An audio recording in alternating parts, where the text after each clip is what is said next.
Hello everyone. Welcome to Coopsys TechTalks. This is our new way of letting you know about things that are happening in the tech industry and how we can help you. Joining me today is Dan from our security team, and we're going to be discussing AI, artificial intelligence, and the implications of its use. Hi Dan, thanks for joining us. All right, thank you for having me. Just to start, tell me what you're seeing in the world of artificial intelligence. So we're seeing a pretty large proliferation of different applications using this, different companies using this, and in many ways it's blurring the lines between your professional life and your personal life. So whereas before using a tool like this might be something that you would just use at your business because your business bought a license for it or whatever, now you're seeing people who are going online finding these chatbots that are able to assist them as if it's a human on the other side. You have all these different engines that are running for generative AI, for images, for videos, and things of that sort. If you want a new profile picture for your social media, you can just go onto one of these sites and get the coolest picture you could imagine based on whatever prompt you use. So it's touching our lives in many different ways, and not just business. And so that's something to consider when you're talking about how we're going to be able to maintain a sense of security working with these particular applications or with this particular type of software using these. And it's getting to be very difficult because there is a broadening gap between, even though there is so much in the world of artificial intelligence that is being used both personally and professionally, there's so much of a gap between the knowledge base of the end user that's using it and the company that's employing it, and then also what it is capable of doing. And that's where those security risks come in, because any tool, especially one as powerful as artificial intelligence, can be used for good or it can be used for bad. Gotcha. And so you got to find that balance and figure out how you can protect yourself. Right. What are the primary security risks associated with implementing AI? I'm thinking now in terms of a business environment. And I guess the follow-on to that is, how can companies prepare to mitigate those risks effectively? So just want to say it's not all doom and gloom when you're working with AI.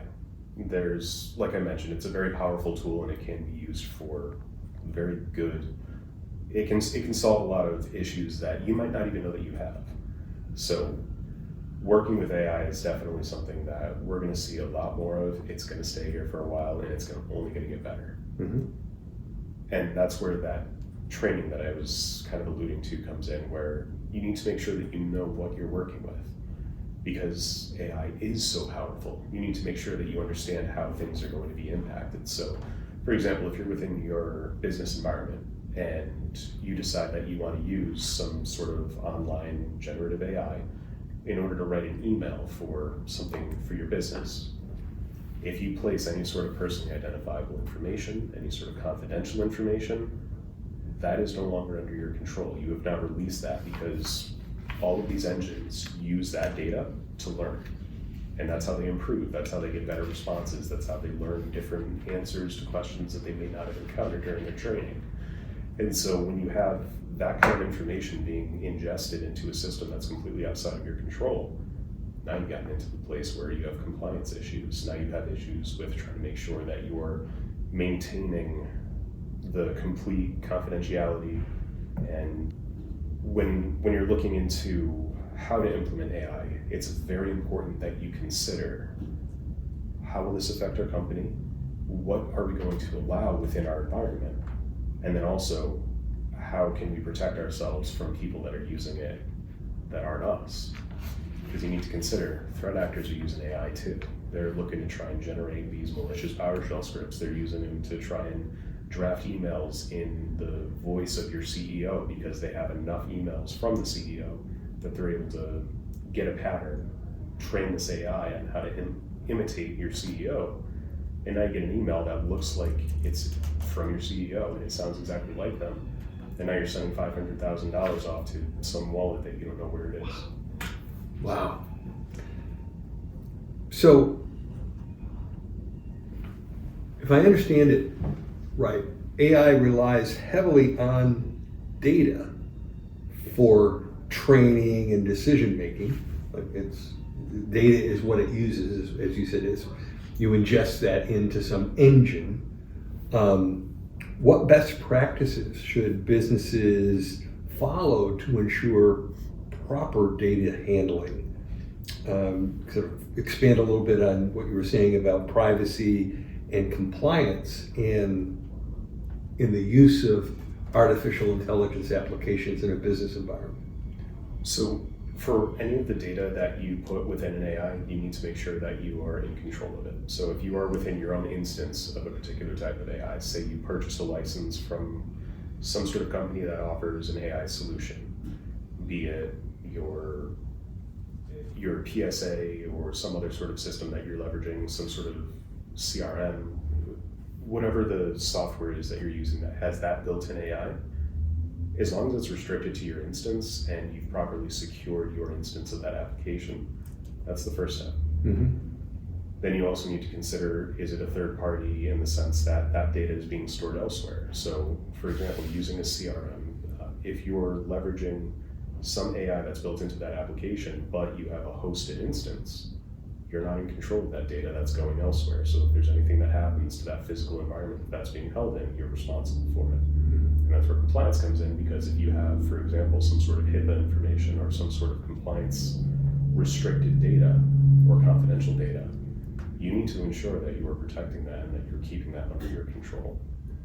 So these are things to consider when it comes to that data ingestion, because even if you don't necessarily directly input the data, if your AI, whatever engine you're using, however that AI is implemented, if it is able to view and to touch that data, you need to consider what are the risks of that potentially being taken outside of our organization, outside of our access. Mm-hmm. So a lot of different variables to consider there. The biggest thing is you need to find somebody that is experienced with this sort of material and working within the AI sphere, which is becoming more and more common these days. So find a person who knows how AI works, how you need to implement it, all these things, how it applies to certain compliance standards, and find a tool that's going to work best for your environment. For what you're trying to accomplish. Isn't it true that, so part of that is, this is a theme that you and I have talked about over in many different contexts, that it's important to establish what your objective is. Correct. What do you want to accomplish with AI, with artificial intelligence? Right, so there has to be a solution that you're looking to meet. And like I kind of mentioned earlier, you may not even know that you need that solution, but you might find out that one of the vendors that you work with has this AI implementation that solves an issue that you didn't even realize was an issue until they brought it up. Right. So you may find that like a vendor or some third party that you're working with is just like, hey, have you noticed that this isn't really the best that it could be? Yeah, well, we got this AI solution, this MacGuffin solution that solves everything. Here you go. Okay, I mean, it's a trusted vendor. We did our third-party risk management. We know how they're storing the data. We know that they're SOC 2 certified. We have all these different items that we've taken care of to make sure that it's a secure environment. The AI is coming from a trusted vendor. They did their research. They have the white papers out on all the research that they did. Okay, let's go for it. And then before you know it, you're flying through and everything's going as efficient as possible. Interesting. So that's a great example of leveraging a pretty substantial innovation in technology to improve business outcomes. Yeah, like I mentioned, not all doom and gloom. AI can be a fantastic tool if it's implemented correctly. So given this rapid advancement, or maybe I should say expansion of artificial intelligence, how can businesses assess their current cybersecurity measures, making sure that they're adequate to keep up with the associated threats of artificial intelligence? So getting a third party involved is very helpful. Having somebody who's an expert on it, because obviously, I mean, if you don't know what you're looking at, it's going to be very difficult for you to establish, am I prepared for this? Artificial intelligence as a broad spectrum is incredibly complex. To dive deep into the machine learning to try and understand all of that, that's not something that a lot of people will have time for. So definitely make sure that you keep an eye on, if it's something that interests you, obviously go for it. I mean, I know plenty of people, myself included, that have absolutely no problem just sitting there reading this on a Saturday afternoon. Right? I understand that, but for a lot of people, they'll just look at it, view it as sort of a slog, and be like, I don't want to put any of the time into this, but this will solve the issue that we have. So let's just implement it. And that's not really the way you want to approach it. Mm-hmm. You want to approach it from a knowledgeable standpoint of, we know that we have these standards we need to meet up to. We know that, or meet up with. We know that we have this issue that we need to solve. What is the best course? Because you may find that there's an automation tool that'll do just as well as the AI, if not better, that doesn't require you to have to leverage this third party's incredibly massive data store, mm-hmm. and potentially compromise any data that you're sending over there if that third party gets compromised. Interesting. Okay.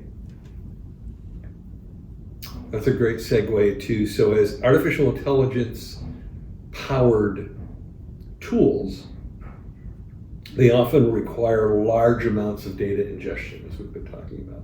Right. Like that's sort of how they work, right? They ingest a whole bunch of data and then they apply these models to it in order to give you some insight. What strategies can businesses employ to prevent data leaks or unauthorized access during this ingestion process? So when it comes to the ingestion, that's just how it works. So if you're working, like I mentioned, if you have your own tenant, so if you're working with you have a company that's providing this service to you, but you have your own instance within their available AI infrastructure. So you know that you're air gapped from any other customers. You know that you're air gapped from any other data stores. Well, you still have the base data store that LLM is trained on, and you have all that data that you're still getting that's the same as everybody else. But if you have it set up so that the data that you're putting in only goes within your instance and it doesn't move laterally to any of the others, mm-hmm. if you can have that sort of guarantee, that's right there, that's a pretty big win when it comes to your data conservation. And how do you validate that? Is that what you were referring to when you were saying the white papers? Like, it sounds like there's not a way to physically observe whether that's happening. That's just looking at the prospectus of the proposed solution and understanding it. Yes, you would want to review that vendor who's offering this third-party solution. You would want to review what information they have available. Obviously, there's some proprietary information they can't give out. They need to protect their data just like you're looking to protect yours. Mm-hmm. But they should offer some data as far as how they're protecting the data, how they are managing it, what compliance standards they meet. All these things are going to come into the decision that someone is going to make to purchase their product. So it behooves them to put that into some sort of documentation. Right. So, and I assume that becomes, I mean, it's outside the purview of our conversation here, but I assume that becomes part of the contractual arrangement. There's some agreement where they make those kinds of commitments. Yeah, so you would have like your uptime, like your guaranteed uptime. You would have different SLAs that would be applied to how you're going to interact with this vendor. Mm-hmm. Hopefully mm-hmm. you're not going for a cheap option that didn't do that or skipped a couple steps. But right. If you're going for a legitimate vendor, there's going to be a lot of different items associated with that. But that's another big issue with AI, because it is so new and because it's booming so much. It could go either way. Yeah. You could have a vendor that doesn't even know that they need to give these assurances. You could have a mom and pop shop where they set up, like they bought a couple of racks of servers and they're just setting that up in their garage. They're, up in Alaska, so it's nice and cold, so they can keep it out there. And they're just running their AI engine out of their garage, and they're just like, yeah, we're super professional, but not really. And they lose power because it's a storm, and now everybody's out, and this engine isn't working. And you're just, completely out of it. With AI demand growing, I think we've said it's expanding, proliferating, as you said, both in our personal lives and in our business environments. Seems like it's a pervasive conversation about artificial intelligence, which tells us that it is a I mean this in a positive way, it is a disruptive technology, right? So Yeah. this is an innovation that is significant. Do you see any common cybersecurity vulnerabilities that businesses often overlook? And how should companies prioritize addressing them? This one's a little close to my heart because I do a lot of like cybersecurity training, security awareness training, those sorts of things. Training is going to be one of the biggest things. You need to know what the threat is. So I just want to pause you there for a second. So just this for my benefit, what you're talking about is training people. Yes, not training AI. Training Right, but that is an interesting distinction, right? Because that's the model of artificial intelligence is that it trains itself. Right. Yeah, okay. So what you're talking about is training people in engaging. Yeah, so in how to engage with artificial intelligence and also what to be on the lookout for. Right now there's this considerable issue that's potentially coming up where you're seeing people that are able to spoof a phone number and then create an AI generated video of, it can be your CEO, it can be your mother, your friend, anybody. They can spoof the phone number, set up a video of that individual and have them be like, oh hey, I'm trapped on the side of the road, can you give me $5,000 so I can get a repair or a tow or something like that. So that's just one example that's kind of fresh in the mind because it's starting to ramp up that we're seeing it, but there's endless, completely endless, because by its nature, generative AI allows you to create whatever you can imagine. Wow. So being able to be on the lookout for, if you see a person in a photo that has 6 fingers, everybody knows that one. If you see somebody that the ears move in a weird way while they're talking, that doesn't match their face, or if their ears should even move at all. A person who has a weird eye that moves across their face, like looking out for these different things and getting that training to be able to identify these features is going to be helpful. We will get past the uncanny valley. We will get to the point where it's going to be incredibly difficult to tell.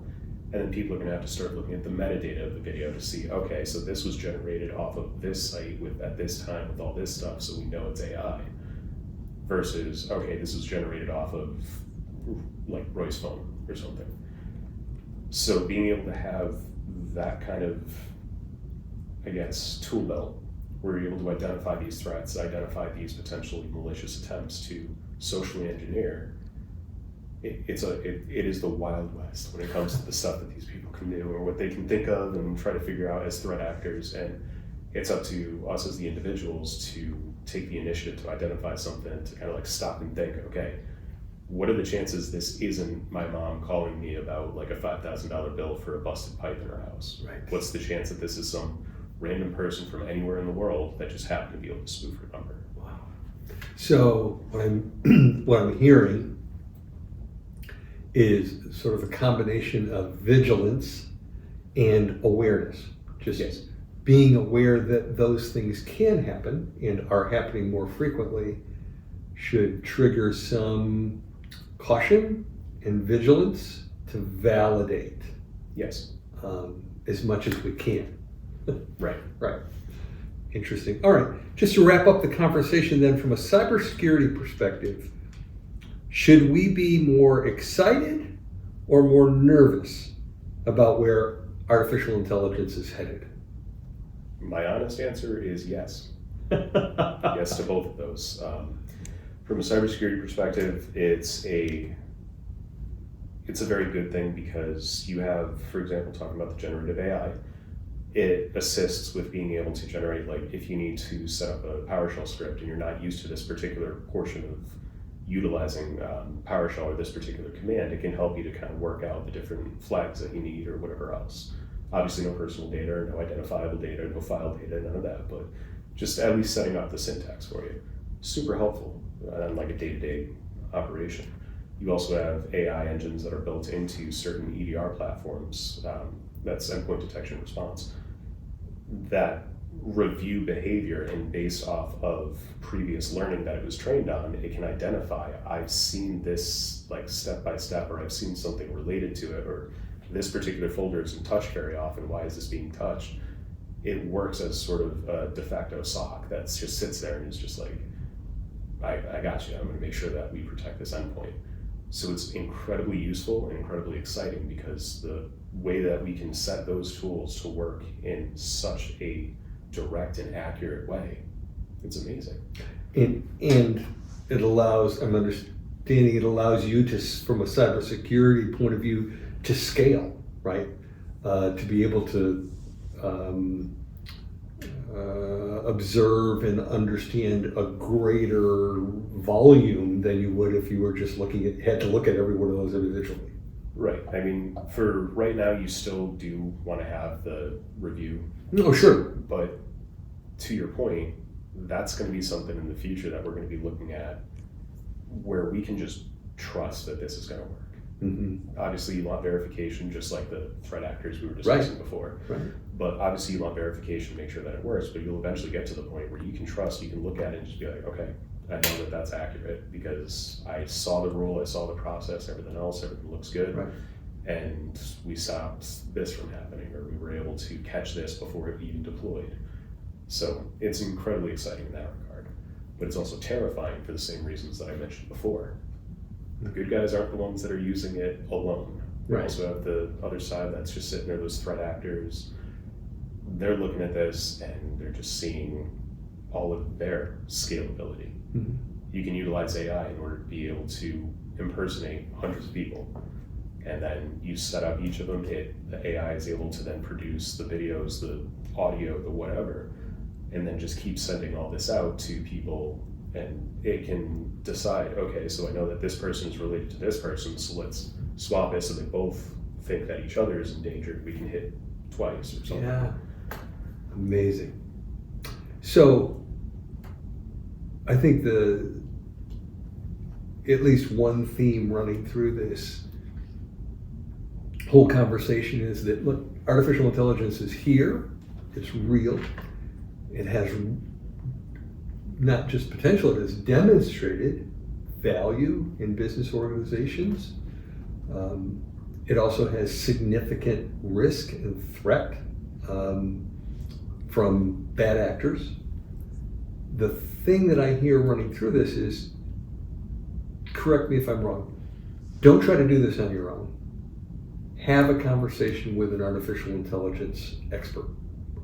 When you're thinking about it for your business, maybe even for your personal life, speak to someone who is immersed in the landscape of artificial intelligence to help you make the choices that are going to best balance risk and reward.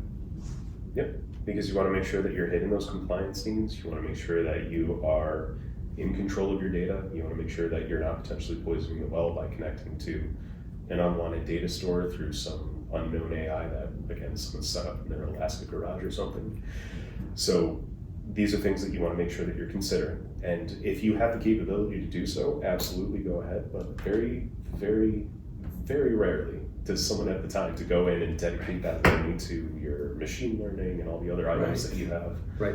So it's very helpful to have somebody who has experience with that, who has worked with that, who knows how the machine learning works, who can ask those questions when you have that vendor call and the vendor's like, yeah, we got this new really cool AI that we're going to set up for you.